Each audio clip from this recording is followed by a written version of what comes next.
Welcome everyone to the Wyoming Institute for Humanities Research Think and Drink series of virtual talks. We hope you are all as well and healthy as any of us can possibly be, given the truly crazy world in which we live at the moment. I'm Scott Hinkle. I'm the director of the Wyoming Institute for Humanities Research, and I'm so happy to welcome you to tonight's Think and Drink, the topic of which is pandemics in historical perspective. In just a moment, I'm going to introduce our moderator, but here's just a couple of technical notes. If anyone watching wants to have all of our panelists on the screen at the same time, they can come over in this corner, I believe, and press gallery view, and that will show you all the speakers at the same time. Or you can press the same button again, and that will take you to speaker view, and then you'll just be able to see one big screen of whoever is talking at any given moment. Also down here, you have a Q&A box. If anyone who's attending wishes to put a question into the Q&A box, that will just come to our speakers, and no one else will be able to see it.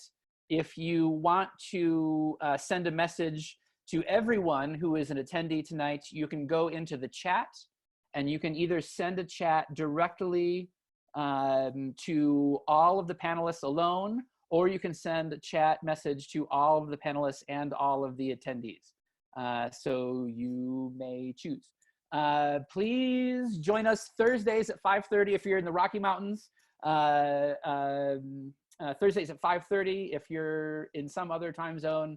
I guess there's time zone calculators out there that you can type in and figure out what the translation is to wherever you are. But please join us Thursdays at 5:30. Next week's topic is a historical perspective on politics in times of crisis.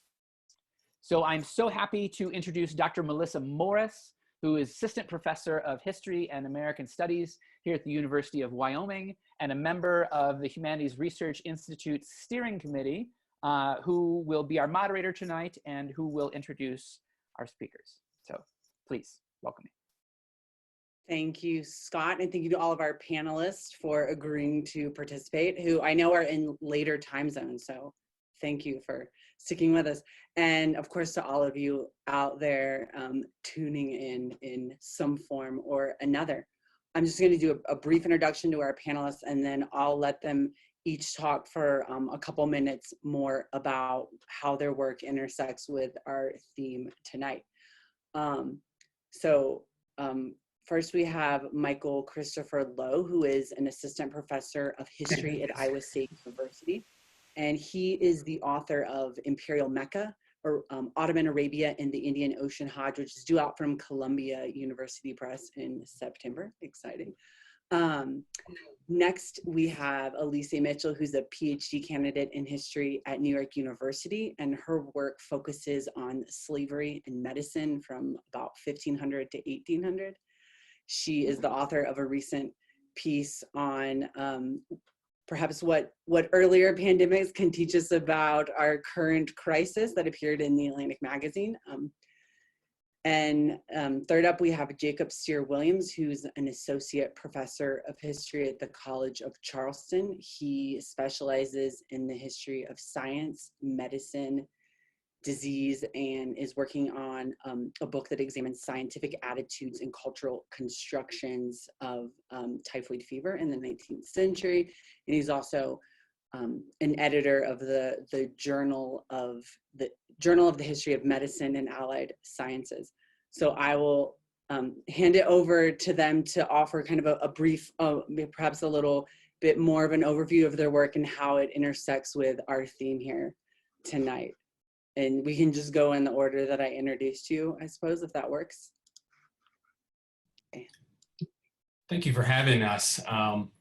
So my work centers around cholera and plague in the late 19th and early 20th century.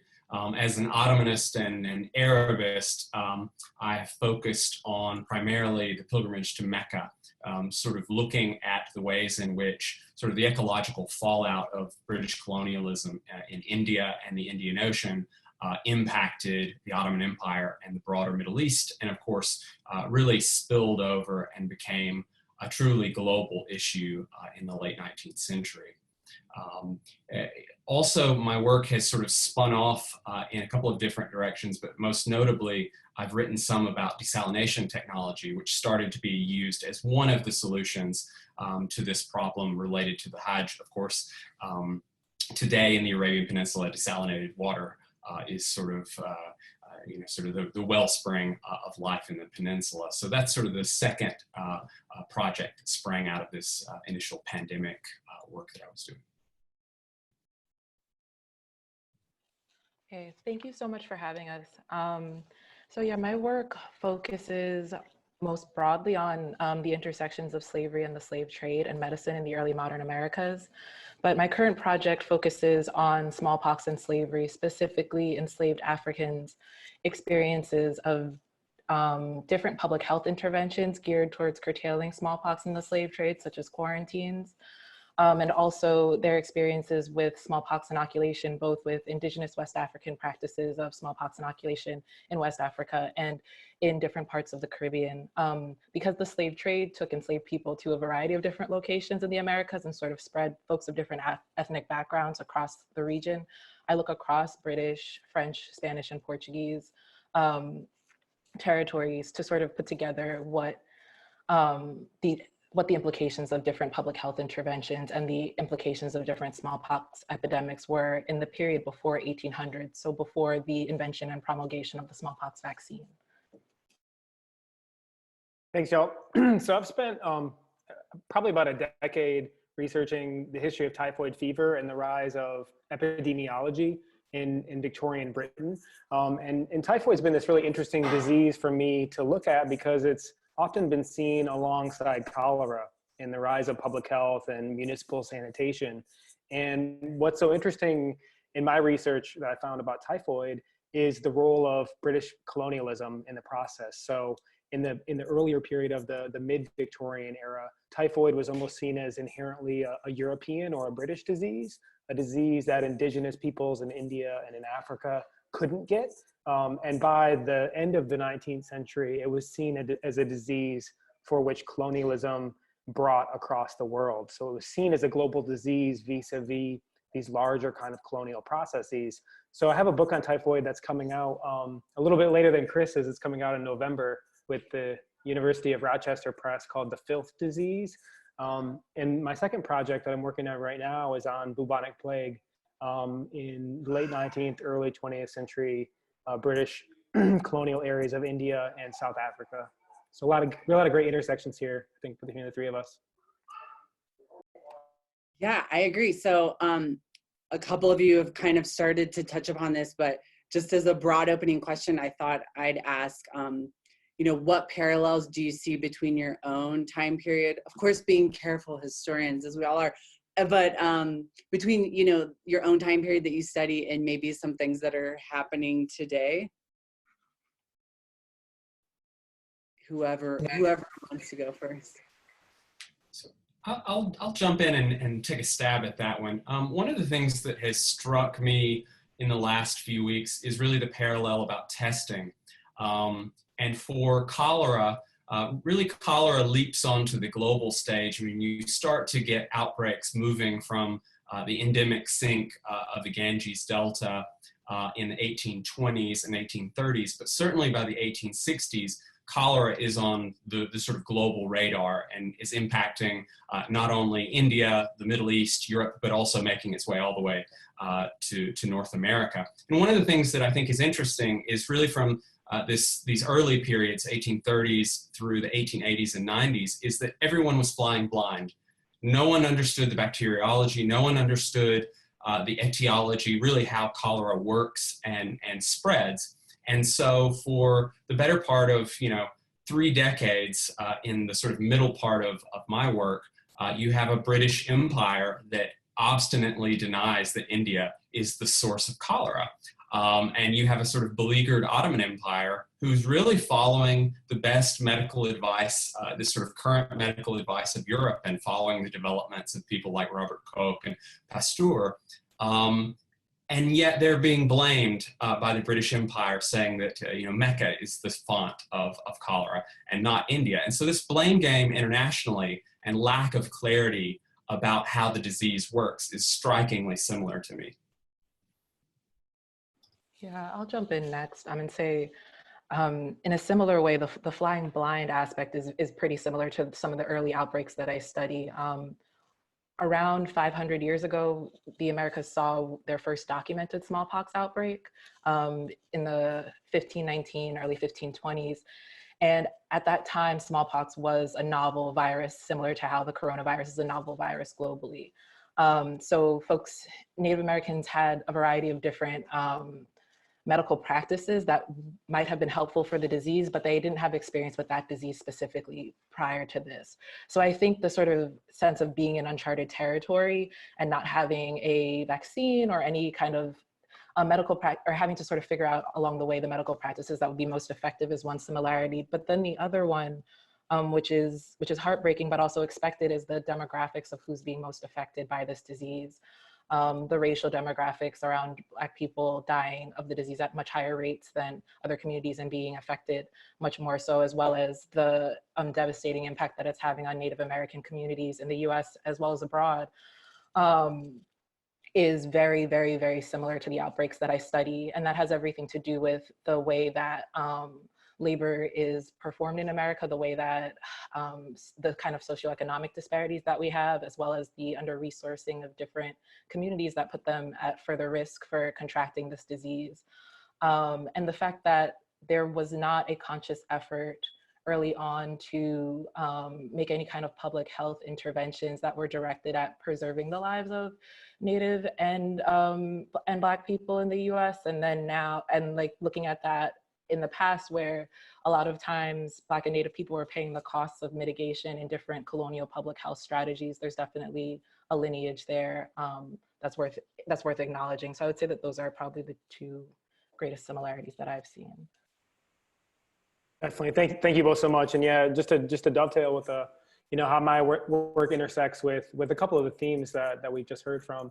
So one, I think this question that Chris brought up about internationalism is super interesting in how it parallels. There's this interesting phenomenon that happens from 1851 of the rise of these international sanitary conferences of European nations plus Turkey coming together, starting in 1851 in Paris, trying to think about the spread of cholera, the spread of yellow fever, and the spread of plague, and thinking about measures of quarantine and diplomacy and global politics. And what's so fascinating, if you look at those international sanitary conferences, is one, how much uncertainty there is, like Chris mentioned, and two, that even when they vote on issues and try to come up with global regulations, once those diplomats and the doctors come back to their home countries, they don't often get followed or put in place anyway, right? So there's this super interesting, I think, acknowledgement from the mid-19th century that internationalism as a kind of response to pandemics is something that is a positive sort of public good, but then putting into practice is constrained from that period, right? It's constrained by local politics. It's constrained by issues of race and labor, certainly. So that's sort of definitely one theme that I see resonate in my work too. And this other one that Elise brings up about labor and the uneven ways in which anti-pandemic practices get spread out unevenly, particularly via race. I mean, that's something that's the focus of my current project on bubonic plague in South Africa and in India. And if you look at the anti-plague practices in those colonial locations, what you see is indigenous peoples in India and in Africa being blamed, especially for the spread of plague, as being harbingers of plague, but then also doing the anti-plague work, like the everyday work of using disinfectants, of tearing down houses, of using dangerous chemicals. And so I think you see that being paralleled today too, of in spite of the fact that we have these stay in shelter in place, quarantine measures, there's real on the ground labor happening right now too, and that's affecting people disproportionately in this country and around the world. I want to pick up on this note of like how how diseases are fought, or you know, methods effective or otherwise at combating disease that you've introduced with this sort of you know, 1851 on meeting. Are there other, what other ideas are circulating in your projects about how to fight disease, or, you know, where diseases come from? One of the things that emerges in my work is, again, sort of, Jacob mentions internationalism.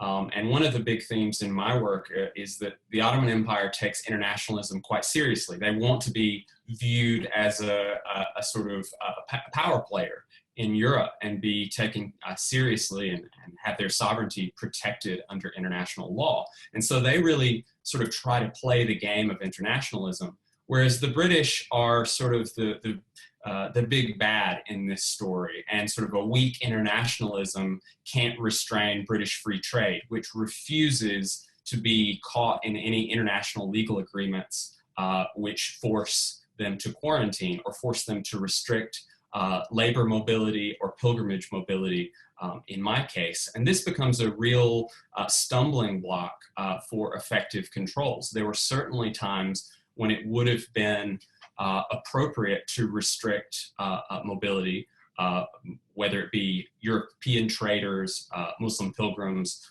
or labor migrants, but either for free trade or for fear of backlash among their subjects, they often refuse to do so.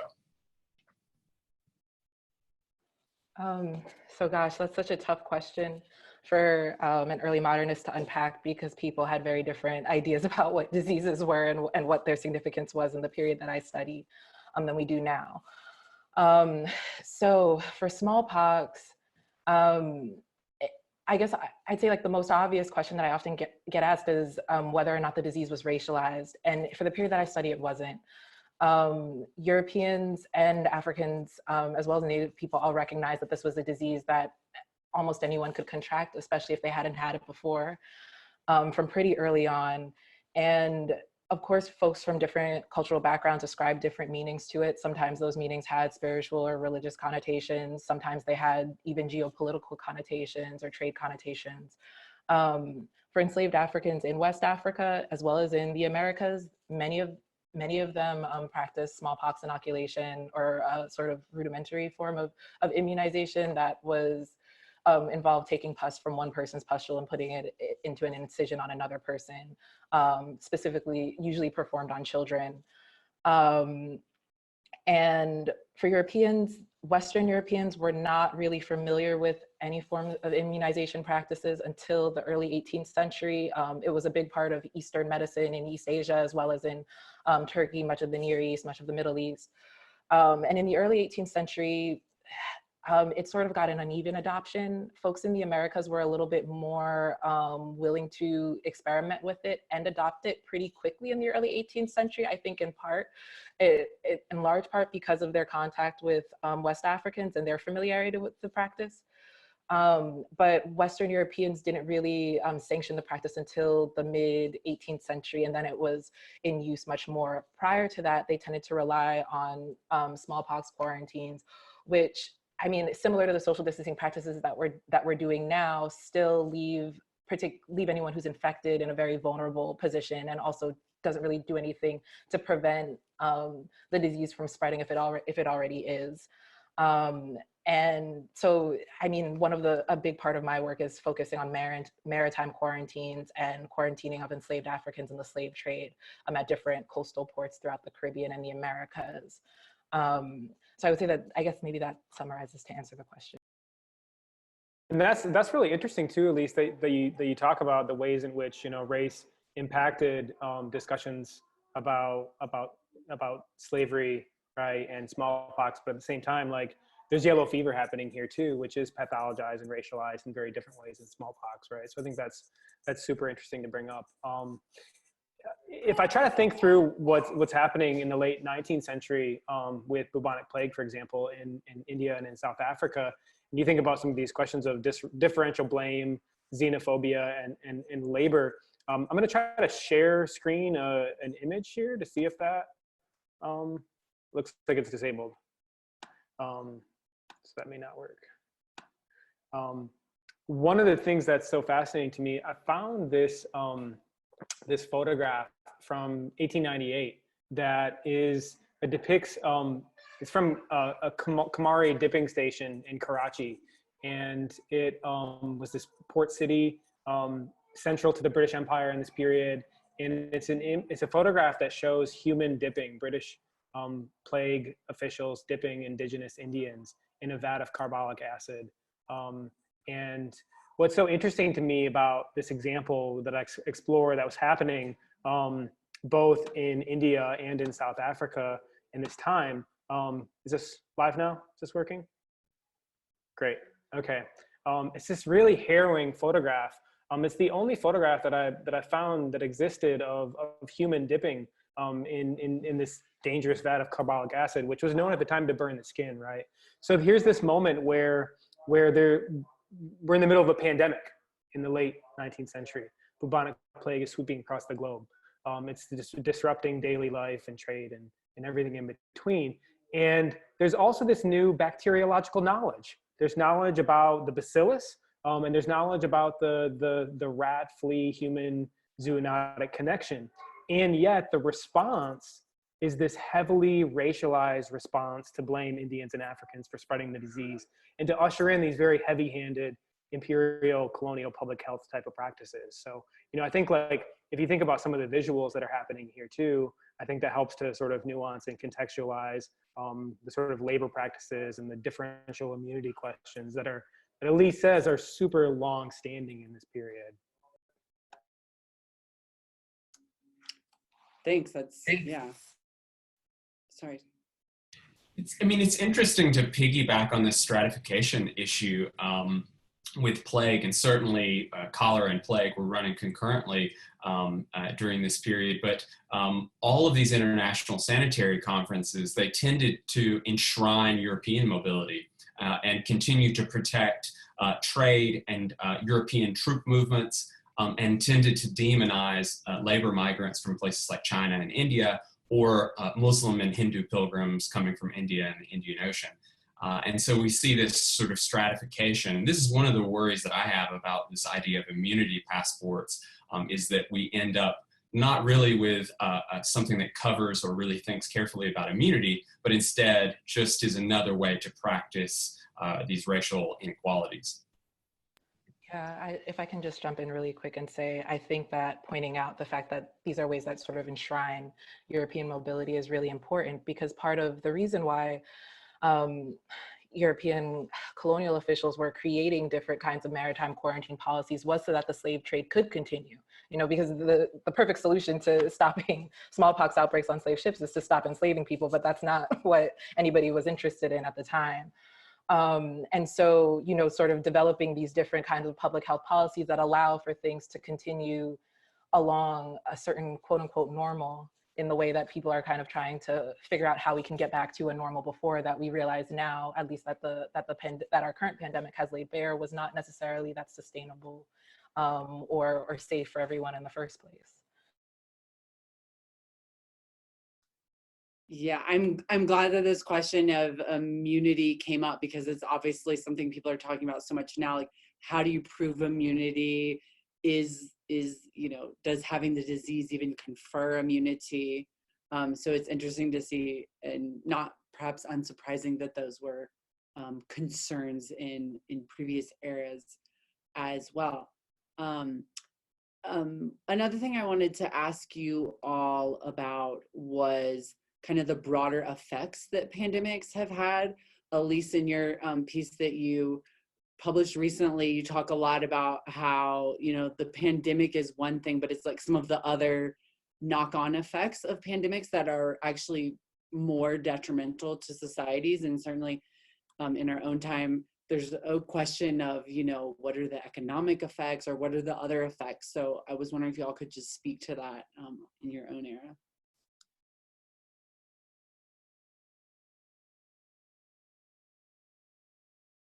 Okay, I can jump. Oh, sorry. Michael, if you wanted to go. No. Okay, I'll jump in. So yeah, in the piece I talk about how for the smallpox outbreaks that I study, if they spiraled out into epidemics, oftentimes they were preceded by famine because so many of the people who were part of the laboring classes, whether they were enslaved or other bound laborers, were often the ones who were most impacted. So they were either unable to work or too many people perished for them to be able to work. A lot of times, densely populated urban spaces that were devastated by outbreaks. There are several examples that I've read where like the colonial officials report that some households were left without a living soul. So massive depopulation and then an end to different aspects of social and cultural and spiritual life was often a big thing. I mean, since I'm working in the early modern period and focus a lot on Iberian and French colonization, the Catholic Church is a big part of that. So a lot of times people were lamenting the end of religious ceremonies, the fact that people died or were buried without having access to last rites and things like that.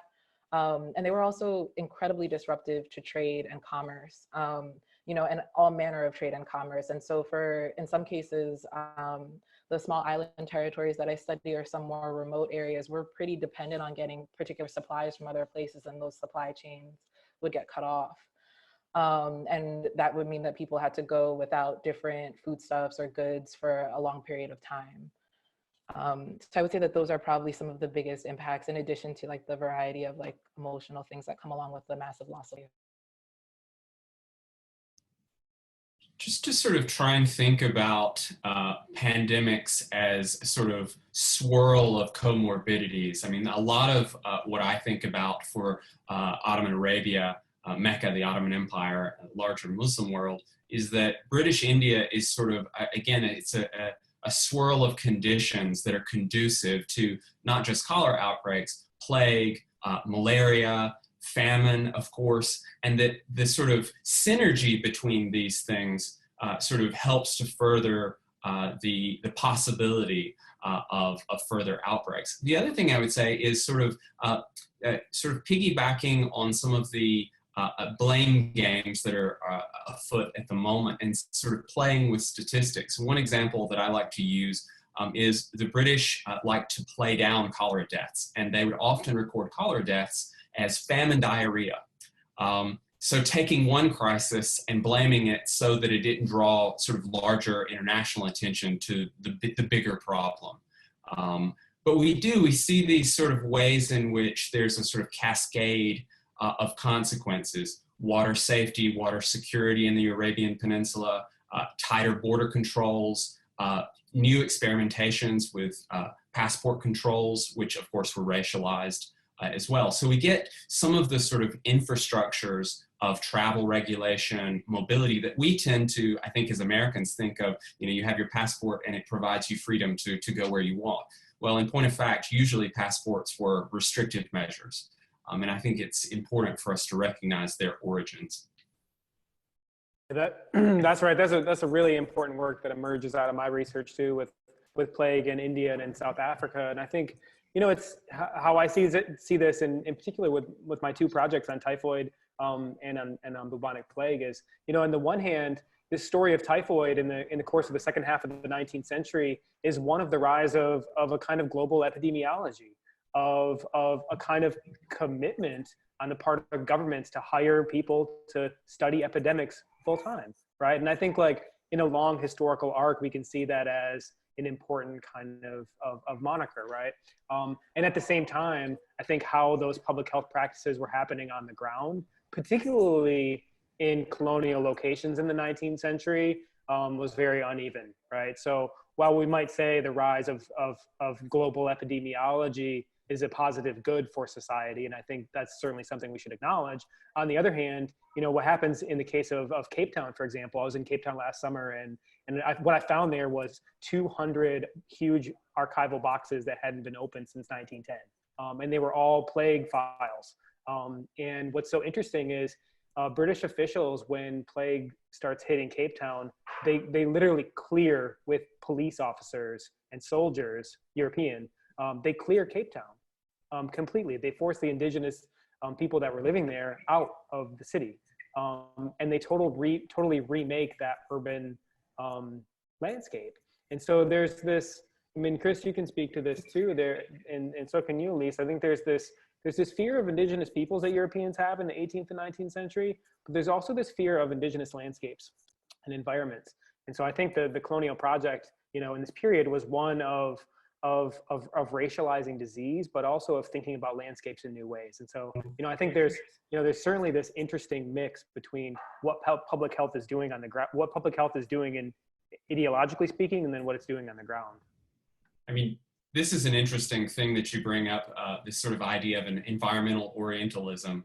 And one of the things that comes out in my work is that the sort of modernizing state in Istanbul starts to view the Arabian Peninsula and its frontiers as a defective environment, right? That there's something about the Bedouins, the mobility of pilgrims, but also the defectiveness of the desert environment that is particularly dangerous and needs to be rectified. And so you start to get sort of more emphasis on infrastructural projects for water and sanitation, et cetera. But there's a sort of streak of a sort of European Orientalism that even the Ottomans start to imbibe as well. Yeah, I think the point about landscapes is really important. Because like, I mean, in the Caribbean, you know, you have from very early on, people talking about this as this disease-ridden landscape, this place where it promotes unhealth and all of these things. But smallpox never gets wrapped up in those same discourses, because Europeans from pretty early on recognized that it was a disease that happened because of human-to-human contact that was common in cold climates and things. So it's sort of an outlier from diseases like yellow fever and malaria in that way. And because of the fact that there were so many horrible outbreaks in Europe as well, often contemporaneously with ones that were affecting the Caribbean and different parts of like coastal West Africa and West Central Africa, it doesn't quite ever get racialized in the same way or attributed to a specific group. Like from pretty early on in the 17th century, Europeans recognized that this was a disease that was fomented by like keeping people in close quarters, keeping people in unsanitary conditions, regardless of what climate or environment they were in. Thanks for all of that.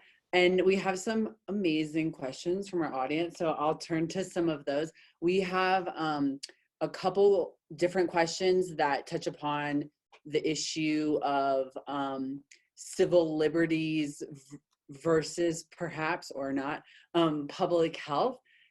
So we have a question from Mary Berman who asks about, you know, was that a factor in past pandemics, the sort of clash between people advocating for civil liberties and those focused on public health? And there's also a question from Jason McConnell who asked about the use of quarantine as potentially a convenient tool by which to maltreat minority groups or other, you know, people considered undesirable in the population. So I'll kind of lump those together and ask if you see that in your own work.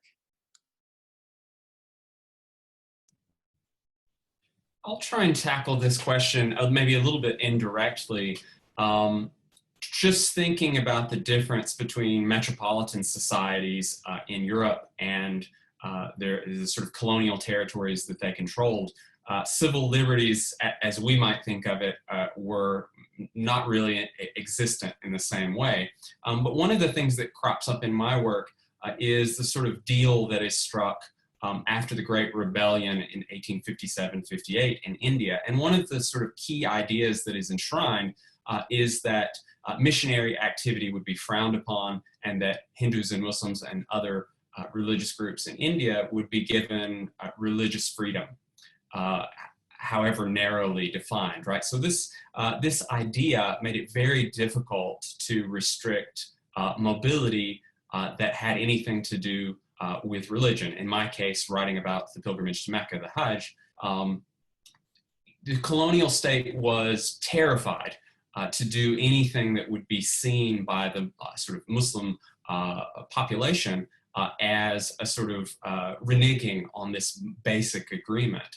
And so this was sort of the basic, if you will, civil liberties question of the day. And it really hamstrung the state from acting effectively to control the pandemic. Yeah, so civil liberties. Well, I mean, when you're talking about enslaved people, like liberty isn't really something that's much of a factor in that instance. So, you know, enslaved people, because of the fact that they were enslaved, were already vulnerable to being surveilled at a higher rate, to constricted mobility, to all manner of different forms of violence as well. Of course, because that's a cornerstone of slavery. But in terms of whether or not public health practices were an infringement on that, like, I mean, we have to remember that our sense of civil liberties here in the US is a pretty broad conceptualization. That's something that is culturally constructed here and legally constructed here. For the period that I study, and I'll focus on free people because it's a bit easier to answer that question, because with enslaved people, it's just not on the table. For folks who were in West Africa, they had pretty comprehensive public health responses to smallpox outbreaks from the little bit of documentation that we have. And it included like in some cases it included mass inoculations of children, and included mandatory quarantines or things similar to what we consider social distancing today. Or it included like having some type of proof, either a scar of inoculation or proof that you had been inoculated before you could go trading at great distances and things like that. And that had to do with the fact that West Africans understood diseases as being like a sort of collective, as having a more collective impact. And so if you're working within that framework already, then the kinds of privacy infringements that we imagine public health having today don't necessarily apply, because you're already prioritizing the collective. Whereas from pretty early on, especially in the Enlightenment, Western Europeans especially had a pretty individualized concept of the body, an individualized concept of diseases, where these are things that are affecting this one person or affecting a group of individuals. And with that, then you run into problems when you try to get people to adopt something like inoculation, which might be dangerous for one person, but on the whole might be beneficial for everyone. Or things like different kinds of quarantines and other things too, where folks want to be the exception to the rule, which I think has to do with some of those fundamental differences in how folks were conceiving of diseases. And then in terms of quarantines, were they exploited? Absolutely. I mean, unfortunately, some of the examples that I have include enslaved women becoming victims of sexual violence.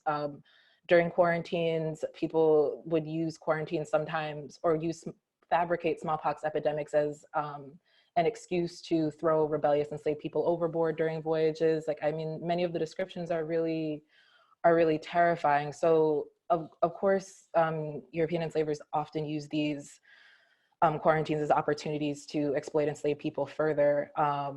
And I mean, the impact of sort of sending folks to these different places over and over again for sometimes cyclical quarantines meant that it was incredibly disorienting for enslaved people, which, whether wittingly or unwittingly, definitely contributed to the kind of like practices of mastery that folks were trying to inscribe in the Caribbean in the early modern period.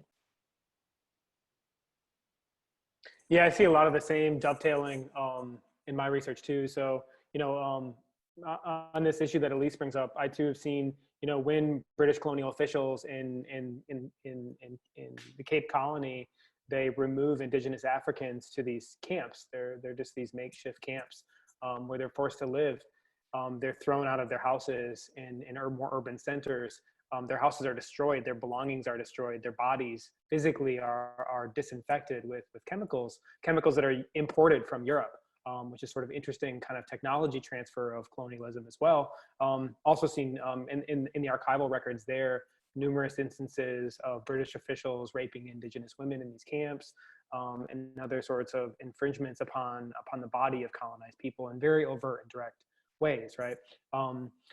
The other issue, I think what's interesting here is how much pushback there was too, that I see in the records of requests by Indigenous Africans for the unequal treatment that they were being had through, you know, through train travel, through their belongings being destroyed. I mean, there's petition after petition after petition that show up in the plague records of South Africa that show a kind of resistance to these measures as well.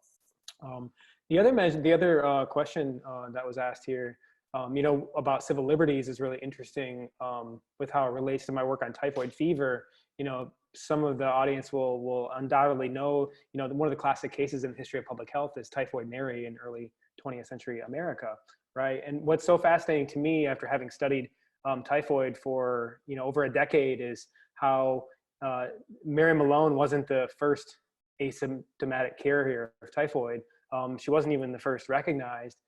There's this long history stretching back to the mid-19th century of health officials trying to locate what they called the index case for the, you know, an individual who started an epidemic. And oftentimes that was people that were already socially maligned in Europe, in European locations or in colonial locations. So, you know, there's this longer historical arc here of infringement on civil liberties is happening too.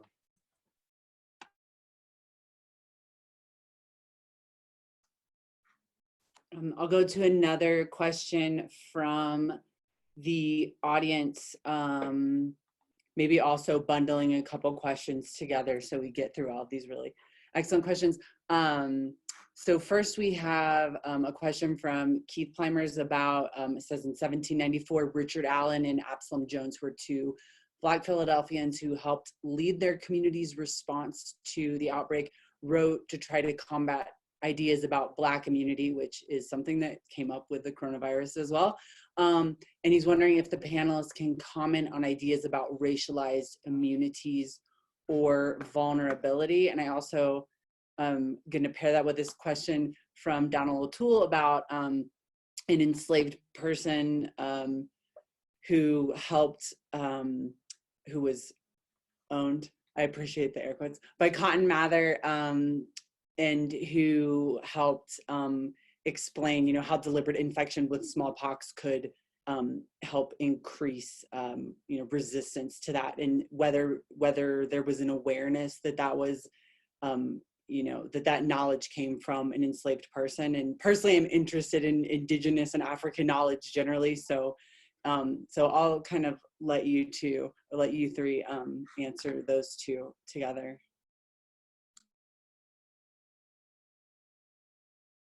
Okay, so my sense from those questions is that they're about like how, I guess with those examples, how free and enslaved Africans in the Americas were responding to these outbreaks. And I can start with the one around Cotton Mather first. So Cotton Mather called that enslaved man Onesimus. He was a member of a group that the English called the Coromantee, but it's mainly Akan-speaking people from the Gold Coast area, so what's now Ghana. And he wasn't the only person to tell Europeans about West African forms of smallpox inoculation. There are documents that might even predate that one of free people of African descent and also people of European descent in places like Saint-Domingue, what's now Haiti, describing being inoculated by West Africans who were familiar with the practice and continued the practice in the Americas. There are a few examples of folks from other parts of the Caribbean, Jamaica, if I'm remembering correctly, Barbados, but I'm not quite sure on that one, practicing smallpox inoculation in the Americas. And then in terms of French and English people who traveled to West Africa, they cited people practicing smallpox inoculation. It was almost as common as circumcision in a lot of West Africa. So in places like Senegal, all along the Gambia River, all along the Sierra Leone River, many people from that part of West Africa. Now, we don't have early documentation saying that people from West Central Africa, what's now Angola, that area, had this form of practice, but they had other public health responses to smallpox. In terms of the differential immunity, Europeans didn't believe that Africans were more immune to smallpox than anyone else, but they did believe that their bodies were somehow hardier and somehow more resistant to diseases, and therefore able to be subjected to harsh labor or be able to be subjected to harsh smallpox experiments. There's a few folks, John Quire is one of the more notorious ones, who it did some pretty horrible experiments on enslaved Africans with combining smallpox inoculation and a variety of purgatives and things in the late 18th century. So because they had this belief that Africans could somehow withstand harsher treatments or would experience a less severe form of the disease, they didn't give them the same quality of care that they provided Europeans. And once Europeans formally adopted smallpox inoculation, they were willing to inoculate enslaved Africans who were in physical conditions that they would have decided they wouldn't inoculate a European person under. So if they already had another disease, if it was someone who was pregnant, if it was someone who was a very young infant, things like that. And enslaved people, there are a number of examples. Sasha Turner, a historian of reproductive medicine in Jamaica, has a really good book, Contested Bodies, where she talks about instances where enslaved mothers tried to withhold their children from being inoculated because they were too young. And then you also have examples of people of African descent in places like Venezuela, where they continue to practice smallpox inoculation despite the Spanish colonial government's attempts to regulate the practice in the 1770s. You have a few European observers who say we've seen inoculation practice amongst these like free people of color without the presence of any physician. So folks were definitely doing things to try to mitigate the disease. And I mean, once you get into the 19th century, because there's a much more dense documentary record and far more free people of African descent, you have a lot more examples of people, especially folks who were free in northern states, writing to advocate for better treatment of enslaved Africans in the South and access to the smallpox vaccine once that came out as well, but access under conditions that would actually promote health, not under conditions that might cause them to die or have an adverse reaction to it.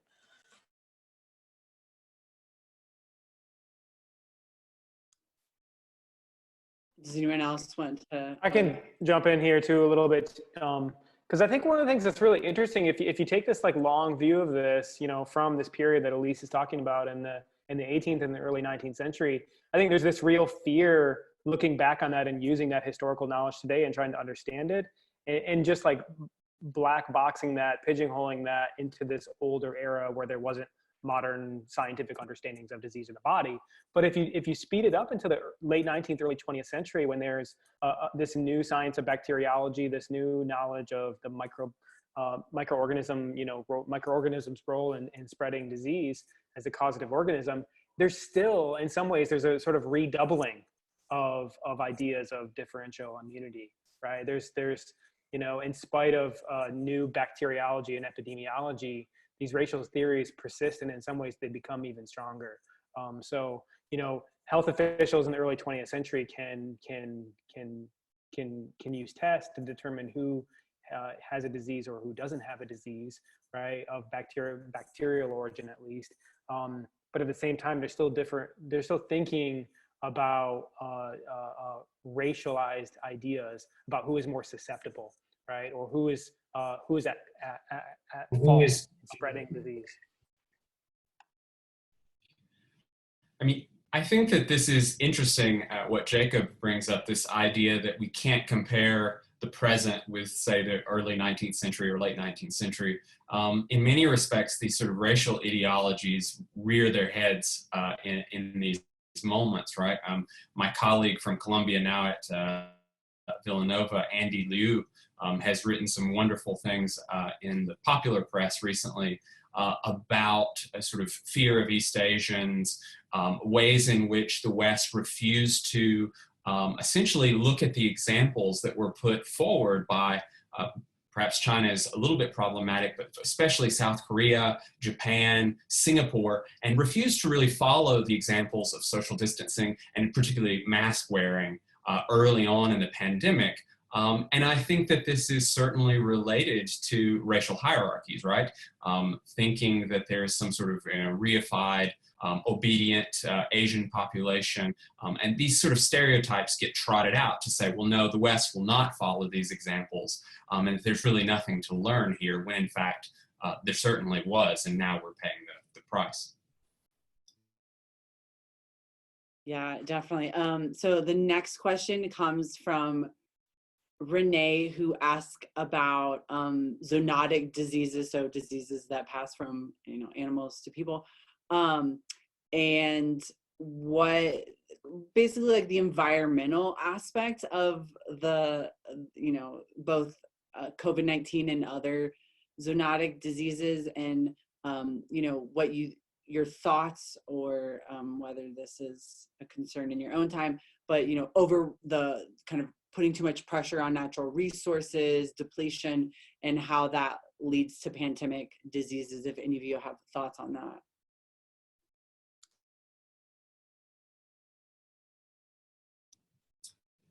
So I teach a global environmental history course, and zoonotic spillovers is certainly a big part of what we do in that course.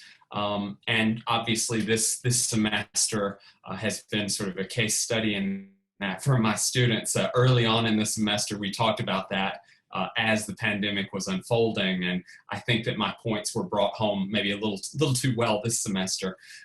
But I think it's interesting, there are ways in which, whether we're talking about SARS and the civet, or COVID and bats, or MERS, the Middle East Respiratory Syndrome, and camels, animals have become scapegoats, right? Wet markets have become scapegoats. When in fact, this is a sign and symptom of the Anthropocene, or the Great Acceleration, or the Capitalocene, depending on your sort of ideological perspective on how you want to think about climate change and our current predicament.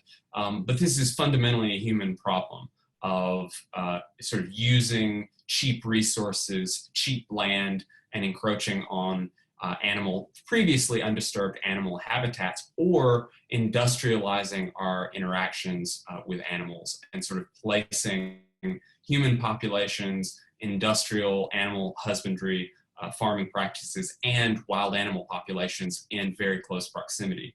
But this is fundamentally a human problem, not an animal problem, regardless of what the popular press might say.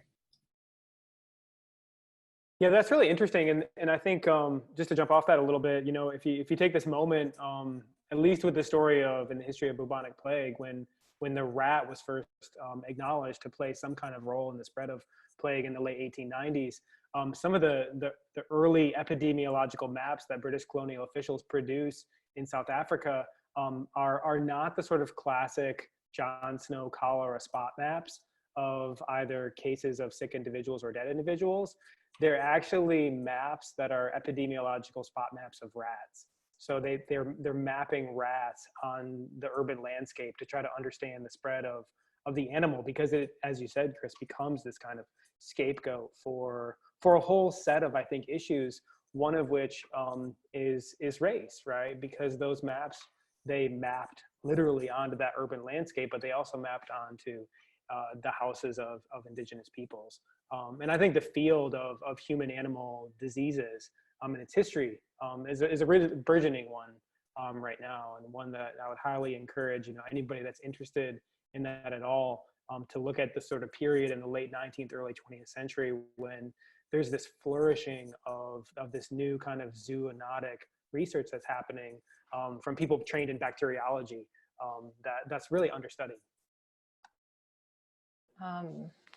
Yeah, I mean, like this one's a tough one for me to answer from my own research. But I think like, thank you for both of your answers, Michael and Jay, because they're helpful for me as I'm thinking about this. I mean, like the first vaccine, it's called a vaccine because it comes from cowpox, which is not the same as smallpox, but can produce a temporary immunity to smallpox. And that's something that was pretty familiar to different rural communities who had close interactions with cows. But the idea around the reason why it became effective was because it sort of was a way to control the spread of the disease and control immunity. So I think the nature of humans' contact with animals really shapes the way that those kinds of diseases can become something that's either harmful or helpful for a community. And I think that kind of gets back to the question that Jacob just touched on around the different kinds of like social inequities and the ways in which race intersects with this in a context where people are actually like, where physicians and scientists are really invested, and a wider society is really invested in protecting folks as they come into contact with these diseases. Those diseases can lead to the production of knowledge that might produce a cure for something or produce some type of remedy. But in a context where folks are not investing in those things either because they can't or because for political or social reasons they're choosing not to, then you end up with a situation where you might have it spiral out into a pandemic. Yeah, and I do also believe, I think we have a think and drink in the works that will also talk more about this specifically, so stay tuned. This is a question from Karina Ike, which I love. What is the best way, or all the ways that we as historians, but also humanists generally, can inform policies about public health?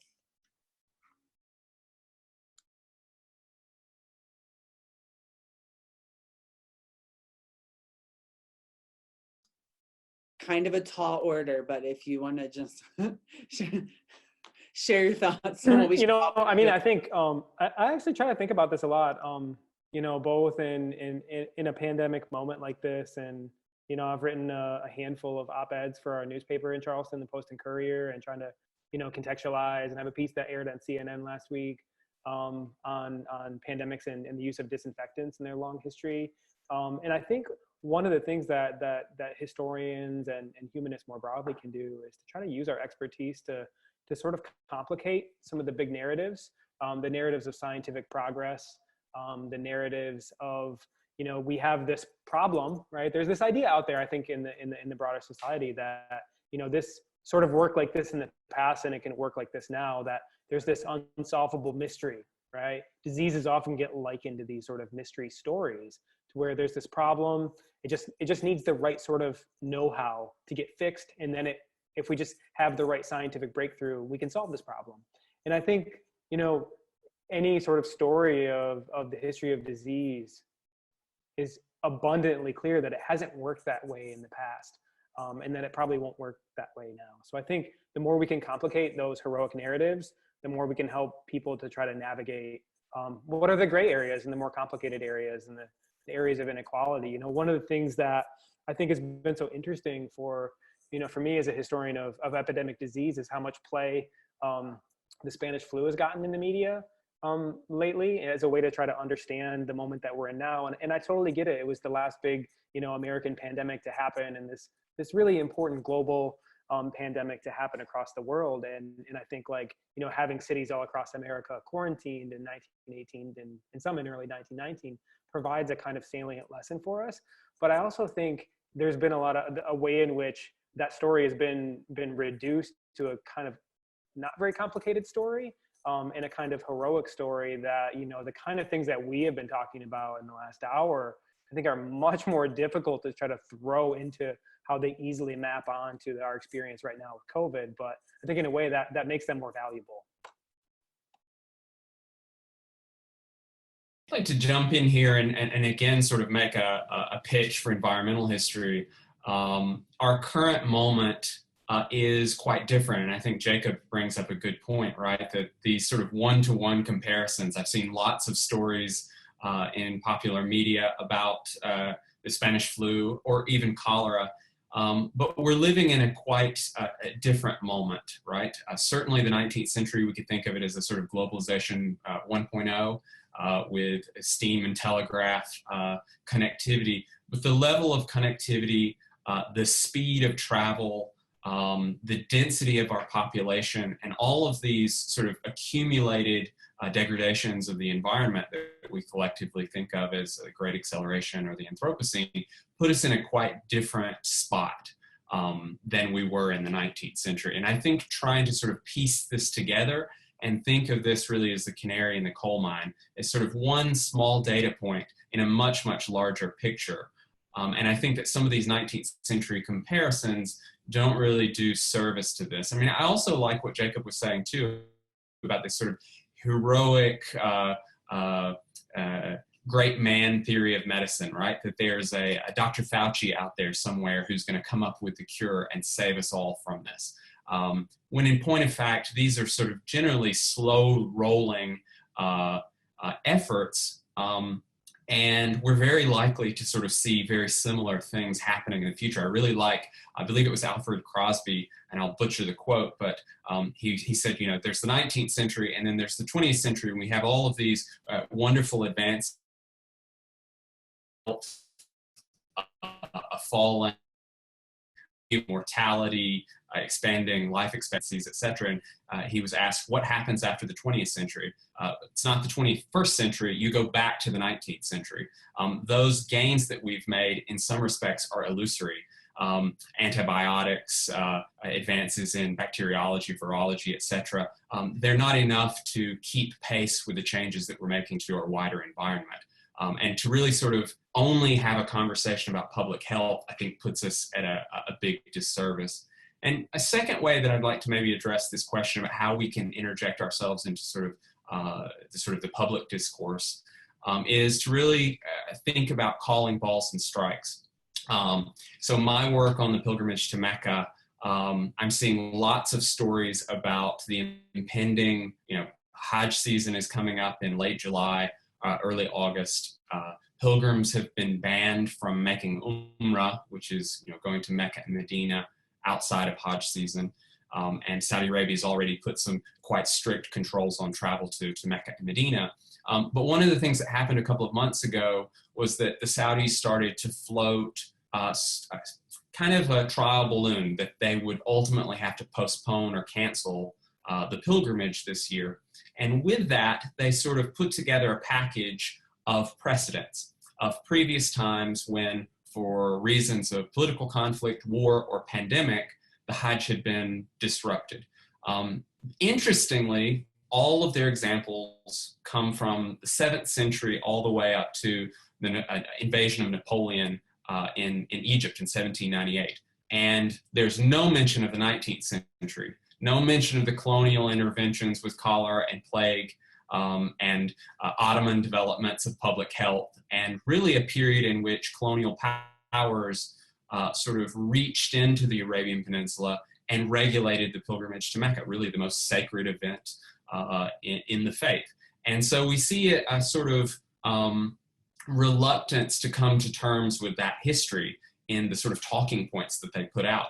But interestingly, most Western observers who have run op-eds about the Hajj being postponed or its potential have taken those Saudi talking points generally without, I suspect, without reading the original Arabic communications, and just digested all of that information without checking. And there are lots of errors that have been imported really into our sort of understanding of this in the last couple of weeks. So I spent some time working on a piece to really call balls and strikes on this and sort of, you know, adjudicate what's going on in the press. And I think that's one role where we can have an impact, is to come behind and really correct the record when journalists make some of these mistakes.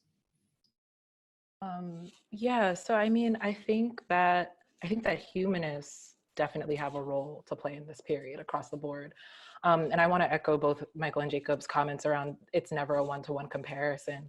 There's no place where that's more true than with the period that I study, which is so much earlier, when people were working with completely different ideas about how medicine and disease worked. But I think one of the things that you can do with sort of taking a long view is thinking about some different social conditions that produce epidemics, that enable epidemics to spread. So like for my research, I've had to put together a database of around 500 different smallpox outbreaks from 1519 all the way through to like around 1803. And the commonalities there, I mean, many of them occurred on slave ships, many of them occurred in situations where enslaved people were in very densely populated areas. So, you know, when we heard that COVID was spreading, some of my first concerns were about homeless populations, were about people who are living in urban areas, were about people who were in prisons and detention centers. While that's not the same thing as slavery or being held in the slave ship or at a quarantine location, that kind of forced stasis and forced confinement is something that still endures in our world today.